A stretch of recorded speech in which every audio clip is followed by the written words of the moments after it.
Welcome to today's webinar. Our topic today is scripting in RFEM 6, Bloques and Dlubal Center. My name is Caroline Lessmann and I'll be your moderator today. So I work here at Dlubal Software in the marketing department. So I'm responsible for the webinars and newsletters. And yeah, so that's from my side. And my colleagues will present the webinar today and answer your questions, but they can introduce themselves.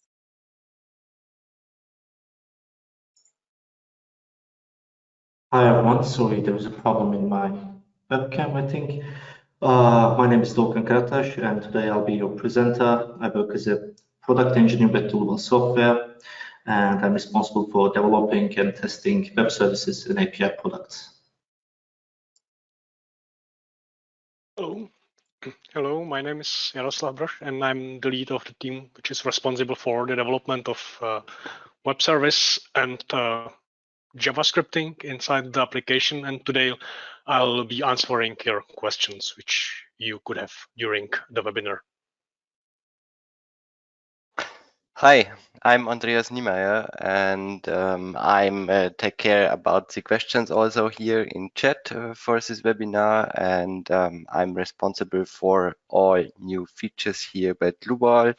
We collecting all features, what coming in from the different channels, and take care what is important, not important, and decide if it should be done with Mr. Dlubal together.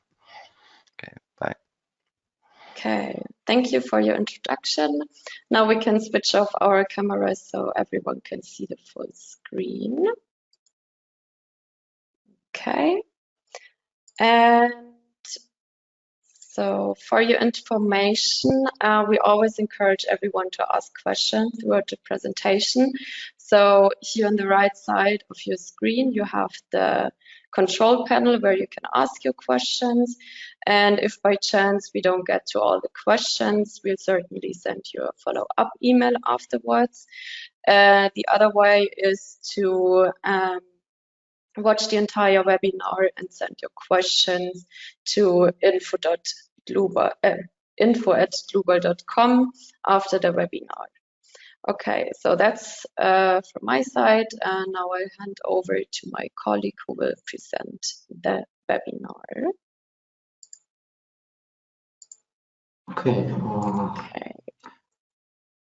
Now I hope everyone can my screen.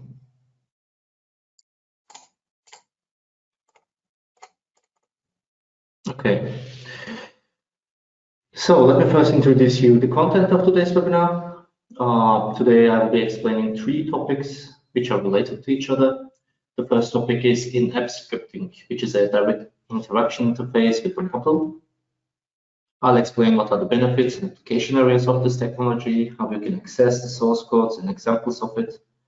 And the second topic is the Dlubal Center, which is a standalone application for organizing projects, models, templates, and blogs. And Dlubal Center is the platform for accessing and editing all your blogs. Related to that, our last topic is blogs. I'll show you how to create different types of blogs and how to use them afterwards. After all the explanations, there will be a live coding session together. The first example will be directly in the RFEM console, so we will see the interaction immediately. And the second example, I will program it in an external IDE and save it for parametric use. And for the last example, I will create a dynamic blog in Dlubal Center. If you have no experience with coding or JavaScript, there is no need to concern. I will be explaining all the details, and also there is enough examples that you can make some small changes and meet your needs in our program. So let's begin with the slides now. The first topic is in-app scripting. With the new generation of RFEM, now we are offering an in-app scripting console and script manager integrated in the user interface. With this feature, you can set or get information about all the objects via the console. This integrated console is responsive in JavaScript programming language. The advantage of in-app scripting is all the functions are developed as high-level functions. In other words, it is easy to read and write, and all the codes are stored in GitHub as a public repository. This means it's an open source project and everyone can see the source code and everyone can contribute this project. So what are the advantages of scripting? Well, firstly, you can parameterize a model easily. It is possible to create some variables in your script and create parametric models on top of these variables. I will show how to do it in our example. Also, you can automate some tasks. Let's say you're analyzing similar structures often. That means you can save your scripts and easily reuse them. Also, if you want to find out the properties of already defined objects, you get all the information of an object via scripting, including geometry, loads, loading, and add-on data. So let's talk about JavaScript language. This scripting console based on JavaScript 5 language. Since it's a fast and interpreted language, it is easy to write your code in JavaScript. And there are many resources online about it. You can write your scripts directly on the integrated console, or you can use any code editor to create your script. Then you can access your saved scripts via Script Manager. This manager connects to a local file in the Dlubal folder named scripts, which I will show you in the examples. I would have mentioned that we are storing high-level functions in an open source library. You can access this library under our GitHub account. If you want to contribute or report a bug or request a feature, feel free to visit our GitHub account. There is a GitHub page under this repository for our functions. This you can use to find out the right arguments of the functions and the types of arguments. There are some examples in our GitHub repository already, but you can find our default examples under your installation files also. I will place our example under that file. Plus, we will talk about Dlubal Center in the next slide. There you can find our intelligent blocks. This means you can find hundreds of JavaScript scripts embedded in the Dlubal Center for all types of structures.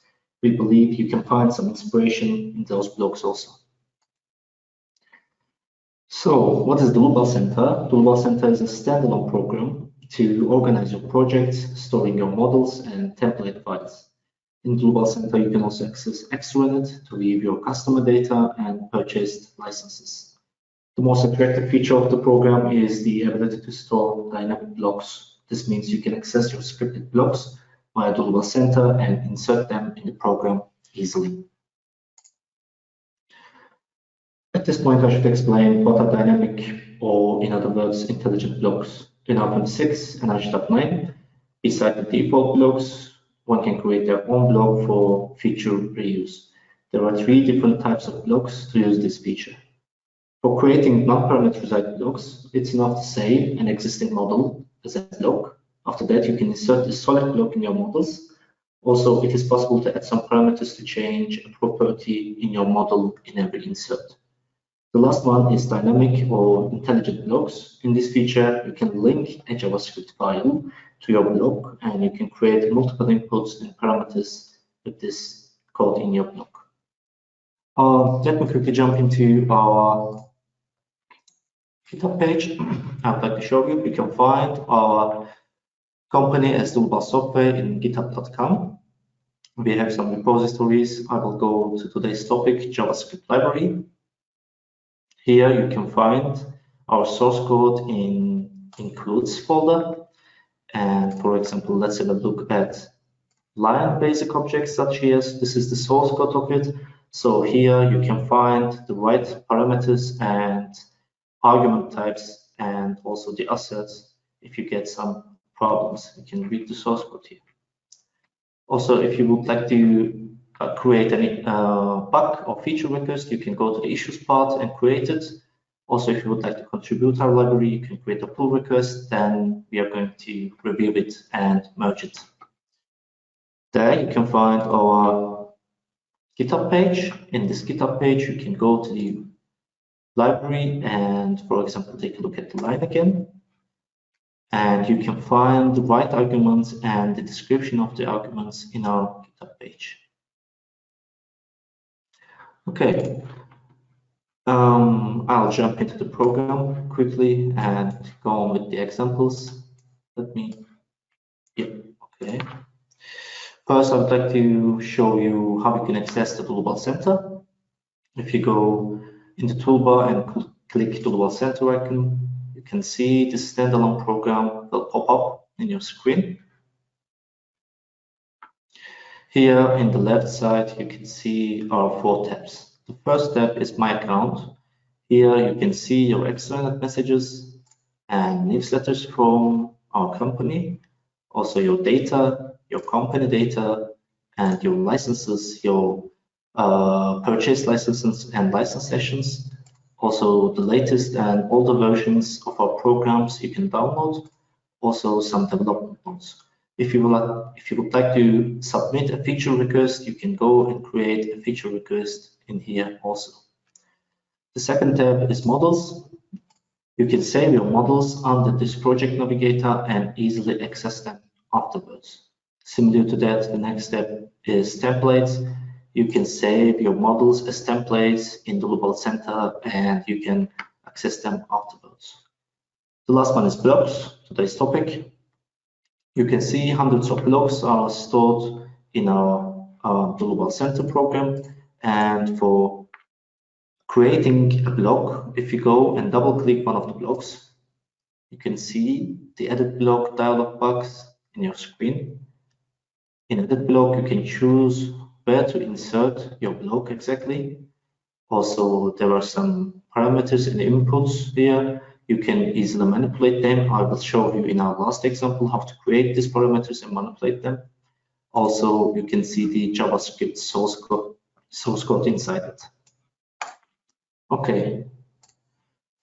Let's quickly go to the examples and create our first example. Let me first delete all. And our first example, I would like to show you how you can code in our integrated console. So if you go to the toolbar and click Open Console, you can see the integrated console. You can place it wherever you want here, or you can use it here, doesn't matter. And this console, when I create some JavaScript code, the program will respond immediately. In the first example, I would like to create a cantilever beam loaded with a distributed load. So first, I need 2 nodes for my beam. I'm typing load. The first argument will be the tag of the node, it's node 1, and X, Y, and Z positions will be 0, 0, 0, so it's the origin node. I click enter. So my node is created. Let me make it bigger. So the second node will be, I'm opening the brackets. This is the node 2. Let's say it's 5 meters on the X direction and 0, 0 in the Y and Z positions. As you can see, node is created. So first, after the nodes, I can create my material. So I'm typing material. The first argument will be the tag, of course, and the second is the name of the material. For this case, it's S235 steel material. Okay, my material is created. Now I have the material, so I can create a section. I'm going to create a steel section now. I'm typing section. This is section 1, and the name of the section, let's say IP 240. And the last argument will be the tag of the material. I'm going to use material 1. Section is also created here. So, sorry. So after we have the section, I can create my member now. Now I'm going to use a declaration to assign my member to a variable. So after assigning a variable, I can access this member properties after defining it. For this, I'm using const declaration. This is a JavaScript declaration, so I'm going to give a name to this. Let's say this is my member, and it's equal to new member. Member tag is 1, and the second argument is an array about the first node and the second node. It's beginning with node 1 and end with node 2. So I'm clicking OK. You only see a line because I didn't assign a section yet. But since I have assigned this member to my member variable, now I can access it via my console. So I'm going to type my member, and using dot notation, now I can assign my section. Start equals to section 1 I have already defined. As you can see, now I have my section in my member. So let's use same declaration for the nodal support. I would like to define a nodal support in the origin node, a fixed support. So I'm going to say const. This is my support. Let's say this is the name of it. So it's a new nodal support. This is nodal support 1. And the second argument is an array, and it should be on not 1. Okay. As you can see, there is a nodal support, but it's full empty because I didn't assign anything. So I'm going to access my support, my variable name. This is my support. Oh, sorry, my support. I'm going to use dot notation again, fixed function I'm going to use, and clicking OK. Now you can see, now this is a fixed support. The geometry is done actually, so I can begin to create my load. So for defining a load, I need two things. One is a static analysis settings, or generally analysis settings. The second is load case. So let me first create a static analysis settings. I'm using const again. This is my analysis is equals to new static analysis settings. Now I can go a new line, but you can also use that notation on the same line again. So I'm going to show you here. It's, let's say, geometrically linear static analysis settings, but I have to give a tag, so it's number 1. Static analysis has created. So now I would like to create my load case. I'm saying it's my load case, and it's a new load case. I'm using dot notation in the same line again. It's static analysis. Opening my brackets. The first argument is a tag, of course. This is load case 1. The second argument is the name of this. So let's say this is that. The next argument is actually the tag of the static analysis. I know it's 1, but let's say you have multiple analysis, so I can go create and take my name. So this is my analysis dot settings dot no. So this will take the number 1 for me.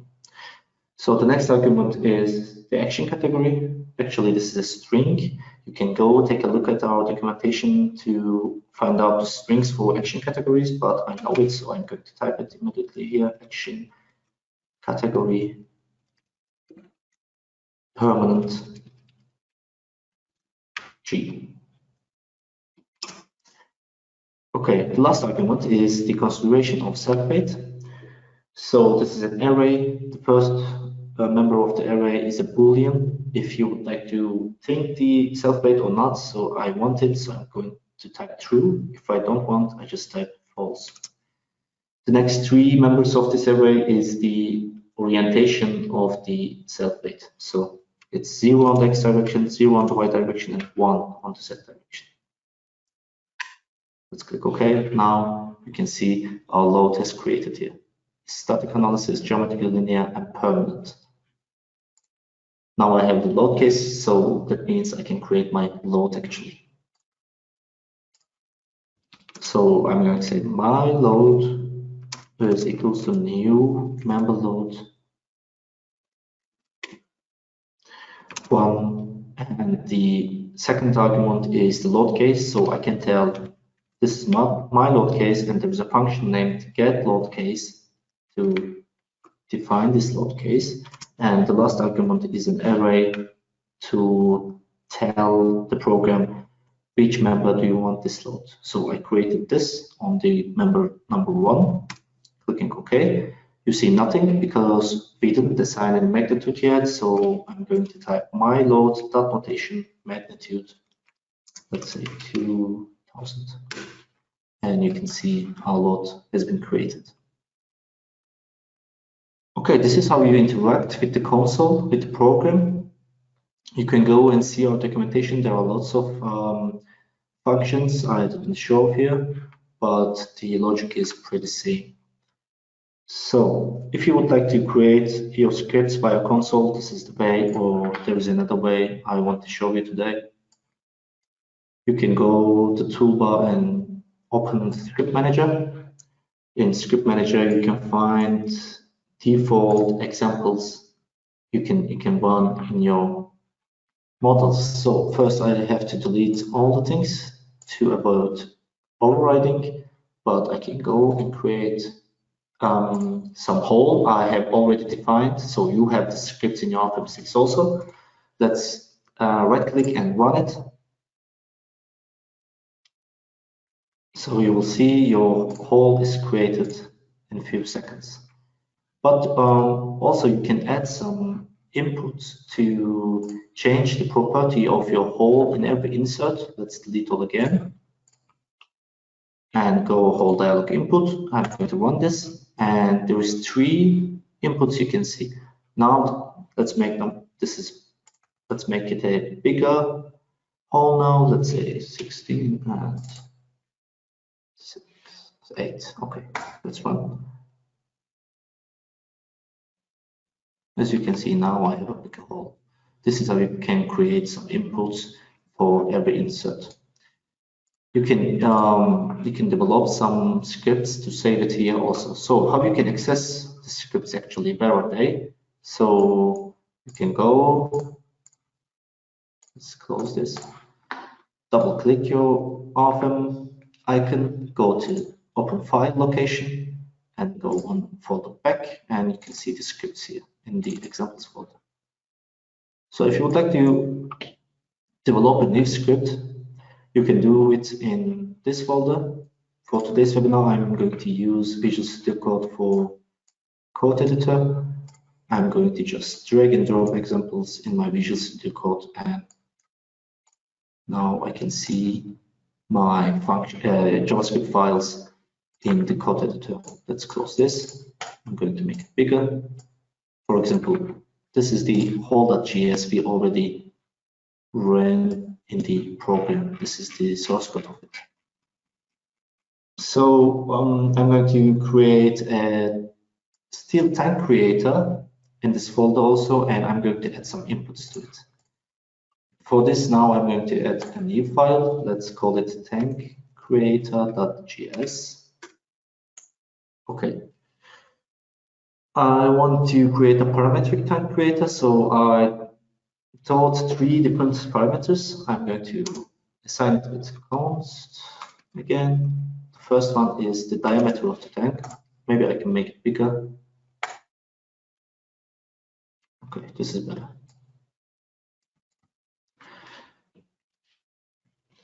Let's say diameter of the tank is 8 meters. So we can assign the wall height. Let's say this is 6 meters and the arc height also.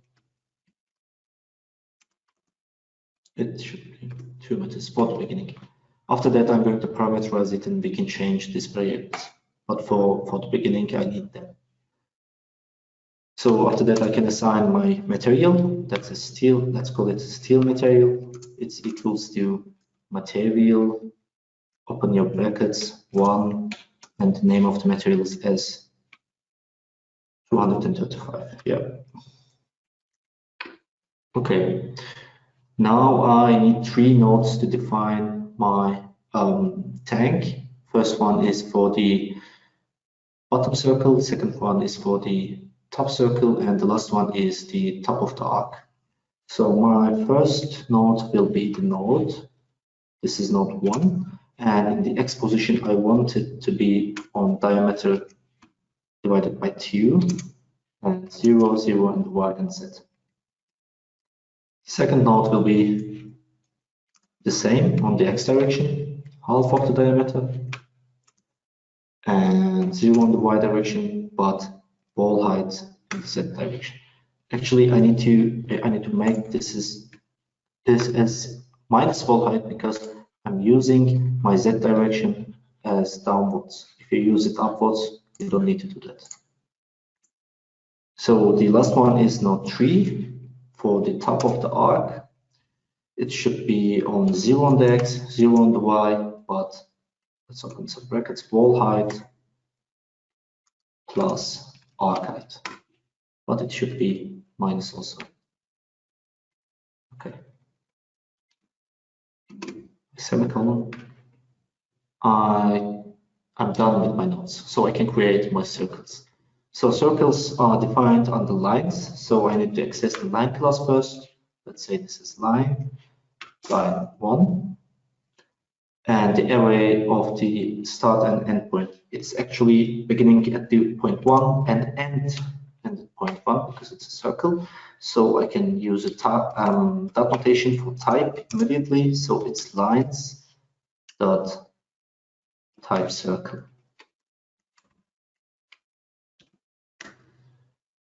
Now my circle is going to be created, but there are some other attributes I have to assign now.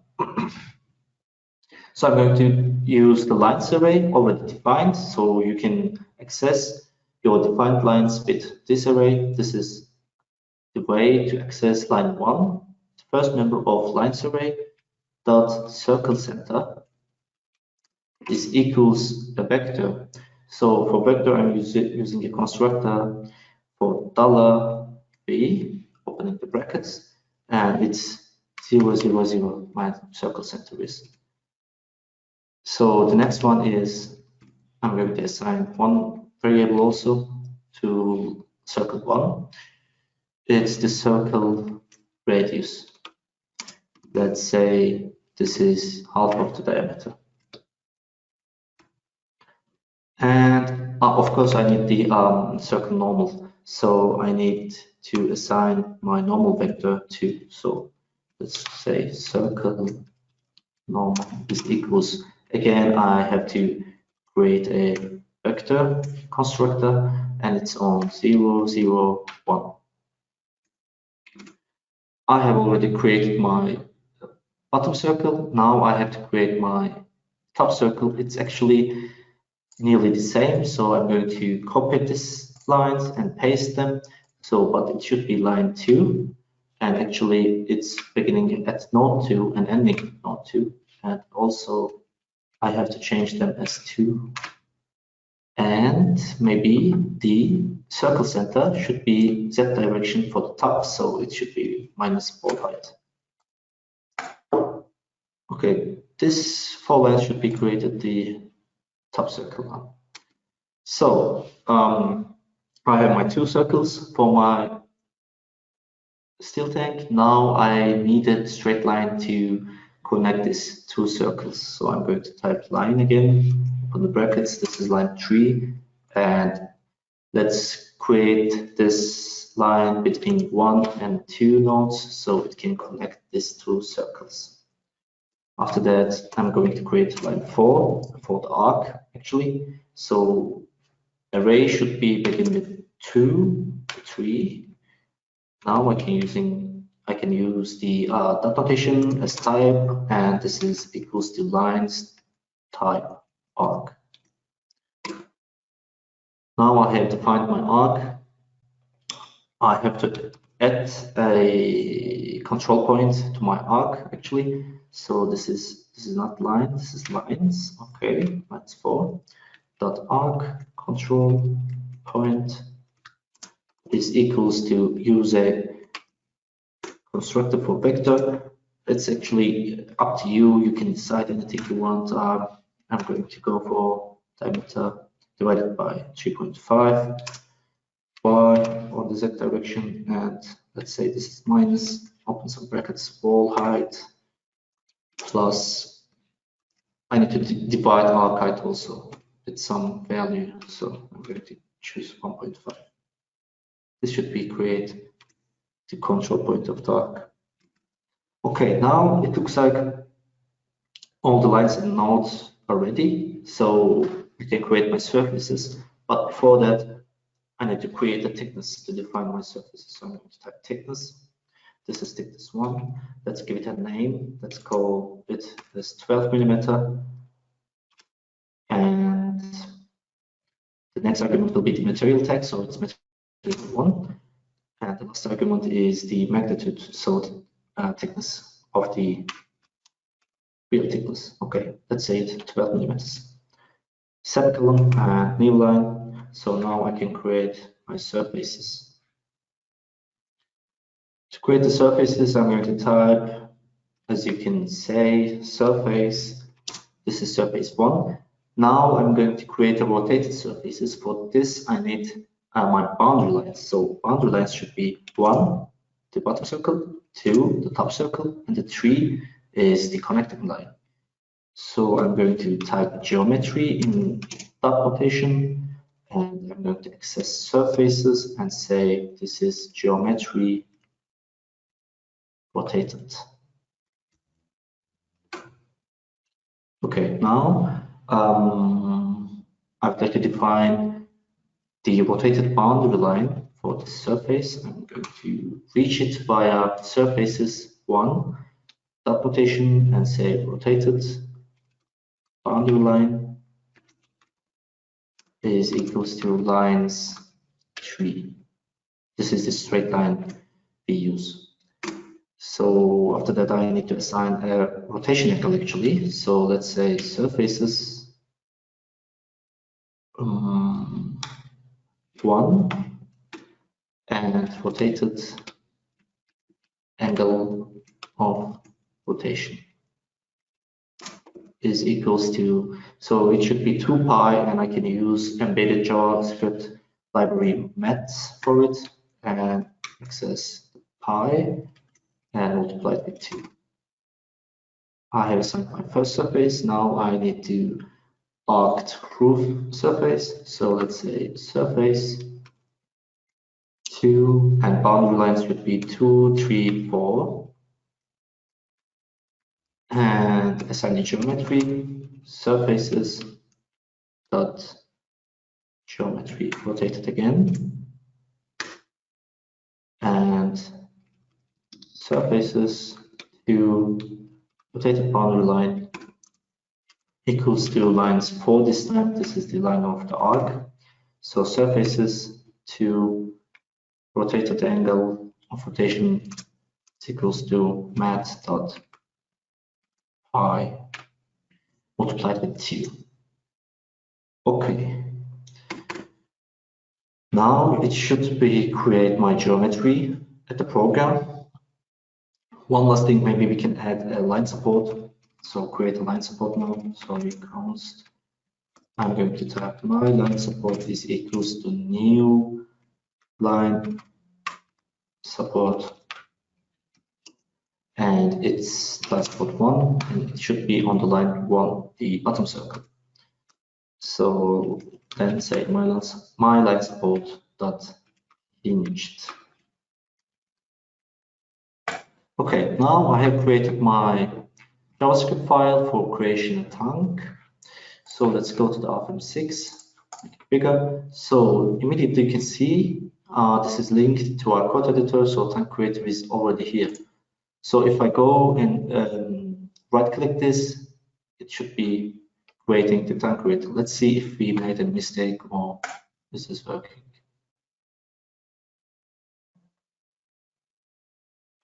Okay, nice. So there is no issues. This is what I meant to create, a tank and rotated arc and the line support. Everything is here. Every time you want to create a tank, you can go here, double click, run, and your tank has been created.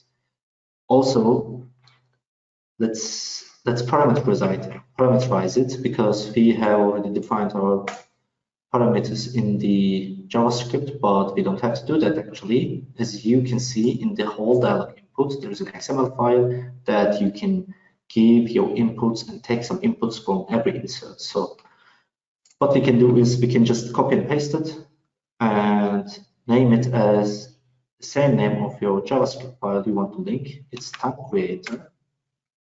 So now, sorry, now we have the tank creator.xml. So Let's split my screen. Okay, I have two parameters defined here. Let's take them to the XML file. This is diameter, this is wall height, and this is arc height. And after that, you can delete them or maybe comment them for now. So they are not going to run anymore. Let's take it here. Okay. So I have my diameter. Label name should be a number of frames. This is what you're going to see on the simple GUI. So it should be tag diameter, maybe here. Diameter in meters. This should be wall height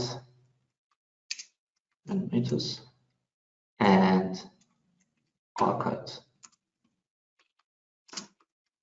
in meters. Some default values you can define. Let's see, 862 we made. We can make the same. 862. These are going to be our default values now. Let's go to the RFEM 6 and let's delete all. Now I'm going to go and run tank creator, so you will see the script wizard. There's a tank diameter, wall height, arc height parameter, so I can select whatever I want. Let's say tank diameter is 10, or make it bigger maybe. Let's say 16, wall height 12, and arc height 4. Let's click run, and in a few seconds it will be ready with the new diameters, as you can see. So this is the way how you create some scripts for the script manager and save them and run them afterwards. Or there is another way to use JavaScript in the RFEM. So I'm going to close this script manager. Let's take a look at the Dlubal Center again.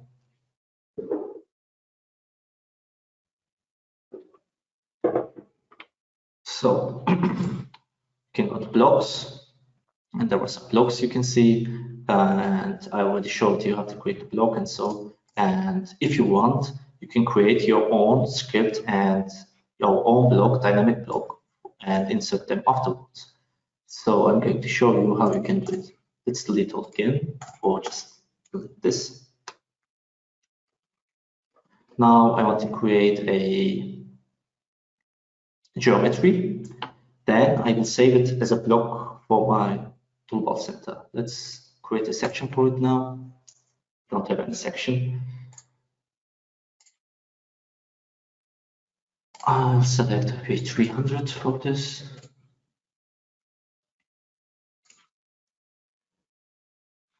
And let's make a cantilever beam again for a simple example. And let's take 5 meters. And maybe a nodal support.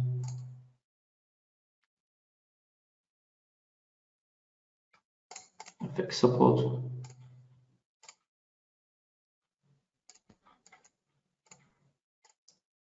Okay, let's say I'm using cantilever beams a lot, so I would like to save this cantilever beam as a block in Dlubal Center, and after that I would like to use it for inserts. So if you want, you can go to File, Save as Block, or you can use just Control B, shortcut, K for it, and you can change your block name, block description, and here you can create a JavaScript file and link it.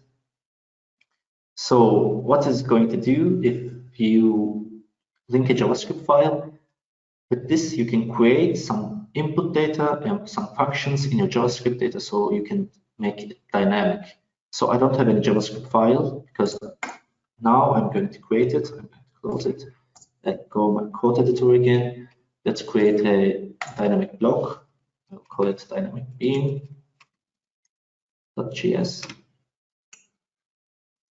So now I'm going to create a block for the Dlubal Center.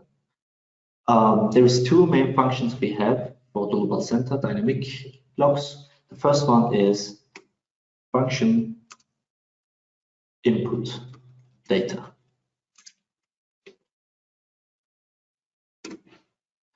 In this function, you can define your inputs you would like to take from the user, or if you are going to use it yourself, you would like to change in every insert you can take from input data.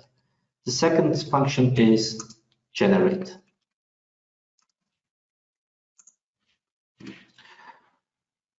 In this block, you can generate your geometry or whatever you want in your block. So let's begin with creating some input data. Let's say you want to create some geometry. So first you have to define your category. So the name of this category is geometry. Now, one step further, now I have to take an input from the user. So for the dynamic beam I'm going to create, I would like to take a length of the beam. So this is a parameter plot. Open my brackets. First argument is the column length. The second argument is the key. Actually, we are going to publish a knowledge base article about these parameters and arguments that you can find. So the next one is the symbol. I don't want any symbol. I'm typing into this empty. The next one is the default value. I think we put it on 5 meters. So let's say 5. And the next argument is the unit. So this is unit length. I'd like to type. And the other argument is the minimum value, so it should be 0. And next argument is the step. Let's take a 0.1 as a steps. And the maximum value, I don't want to take any maximum value, so I'm saying this is none. So next two arguments is minimum inclusive, maximum inclusive. I just don't want them, so false, false. So that's all to get a length input from your block. So we can create maybe an input for the nodal support. So let's say this is category supports and nodal support. Opening my brackets, nodal support 1. Let's say this is nodal support as the name. Okay, now I actually finished with my inputs. So these inputs will be the inputs I will see in the edit blocks dialog box. So I can begin to create. Now I will create 2 nodes. As you know, I already did that.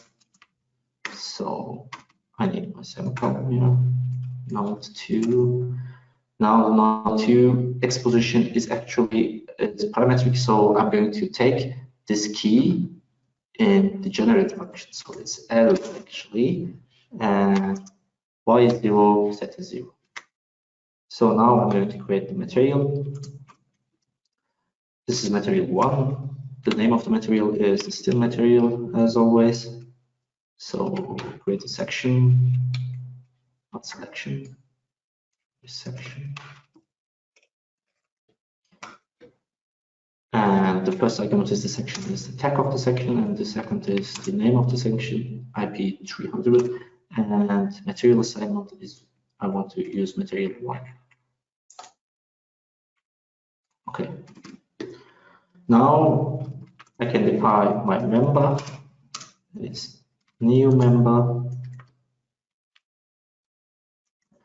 and it's member tag 1 and begins with node 1.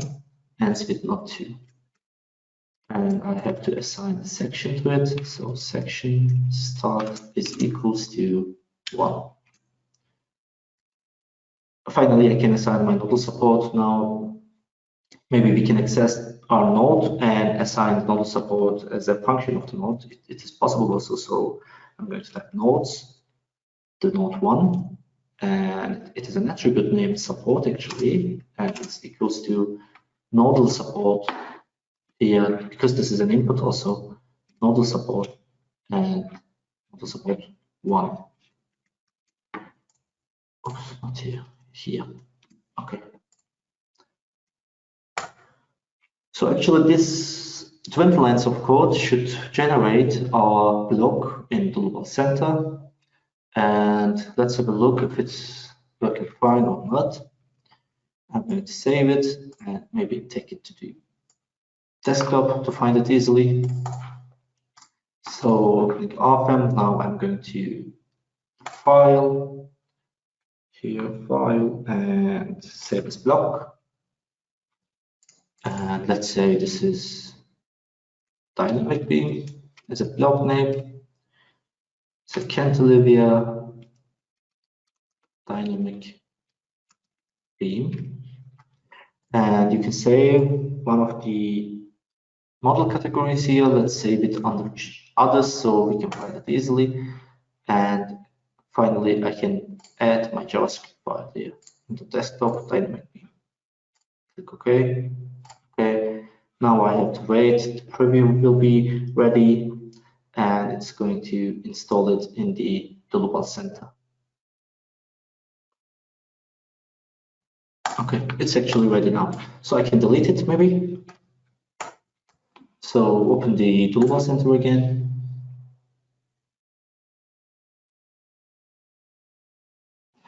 And go to Bloques, Others here, and I can see my dynamic beam here. You can see the properties of it. It's created by me just now, and this is the right one. So what happens if I double click it? I will see the edit blocks here, so I can insert this beam every coordinate I want. And now in the structure, you can see my inputs. I have created these inputs. Let's have a look.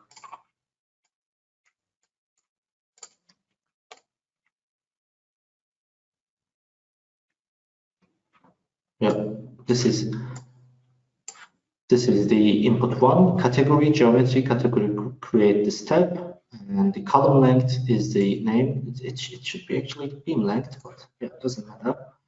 And L, and unit length, and blah blah blah, and the model support. It's here. So if you go here and take a look at the JavaScript file, this is the JavaScript file I have just linked and created this beam. So let's make it bigger maybe to see if it's working or not. Click OK, and it has been created, as you can see. This is how we create blocks. And also, if you go, for example, silos and storage tanks, you can see our default ones, and you can create and you can find all the JavaScript files, and you can create your own blocks and embed it in the Dlubal Center, so you can easily re-access them. Okay, I think that's all I would like to show today. I hope it was beneficial for you, and thank you for listening.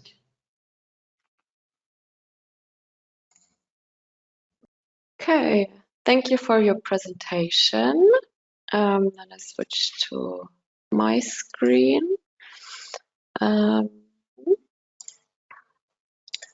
Okay, so yeah, that's all for today's webinar. And now I show you quickly our website where you can find the webinars as well as the free full trial version.